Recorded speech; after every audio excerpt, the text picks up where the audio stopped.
Okay. Cheryl Smith, Texas Metro News. You mentioned about Congress, Senate. We have a big race at the top of the ticket.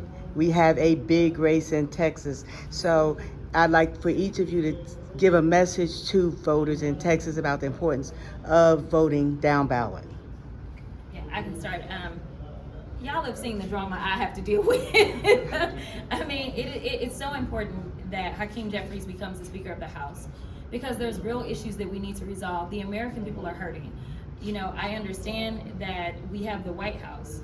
And while we had the House and the Senate, we were able to get legislation passed. I've been able to come home and deliver actual dollars to rectify things that have been a problem specifically in the South for decades, whether it's through reconnecting communities and making sure that those communities that were disproportionately negatively impacted with highways running through them, that we could reconnect them. We ended up with one of the largest investments made in the entire country right here in Texas. We ended up with $80 million. It was the Department of Transportation Secretary that came here to make sure that he could deliver those dollars. When it comes to environmental injustice, right now my colleagues on the other side of the aisle, they don't even want to acknowledge that climate change is a real thing, but it is real, and we know which communities have been dumped on, which communities have been sickened, and so it's important that we take these dollars and we start to do the research on whether or not our soil is killing us and poisoning us, our air, our water, and that is what this administration has done.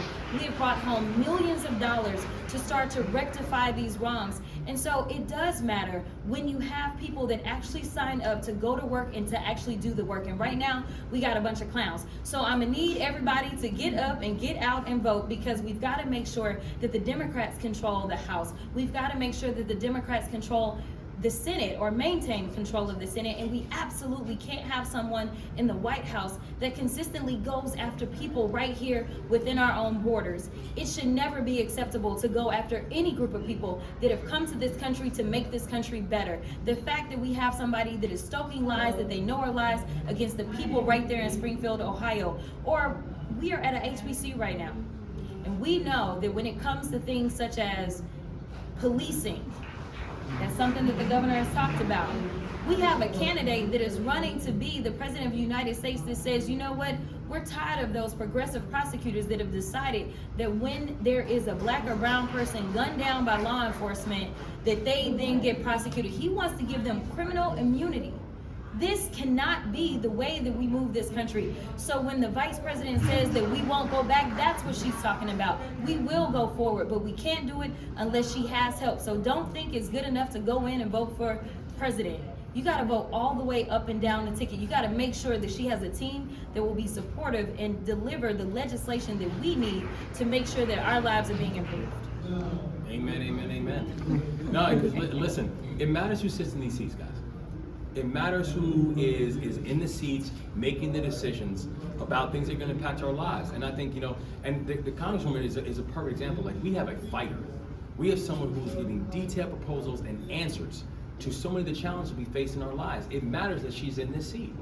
It matters who sits in the White House. And so the thing that I want people to do is when you go into that voting booth, and I want you to take a very deep breath and think to yourself, who sees me? Who sees my family? Who's willing to fight for my family? Who's willing to fight for my future? Who understands my situation? Who is willing to put together the work and build the kind of coalition that is going to fight for the things that I hold dear? And who actually is going to come from a place of not pity, but a place of empathy about the situation that I find myself in. And I think when you look at that, when you scrub all this stuff out, we have one candidate in the vice president and one party with the Democratic Party which actually putting together detailed policy solutions, talking about things like addressing affordable housing, talking about things like raising a minimum wage, talking about things like increasing a child tax credit and stop disincentivizing work and provide more support for working families. Making historic investments in things like childcare and getting people back into the workforce. People who see us, who see our families, who see our situations, who see our circumstances. That's where we need to go. And if you care about the future of your country, if you care about the direction that all of our families and communities are going into, we need to make sure that we are voting for leaders who are willing to be the fighters on our behalf and the advocates on our behalf. And that's why we have to make sure that Kamala Harris is our next president. We have to make sure that Hakeem Jeffries is our next speaker. We have to make sure we re-elect Congressman Crockett. We have to make sure that we even gain seats within the U.S. Senate. It matters because the future is that important for all of us to make sure we protect it. Thank you.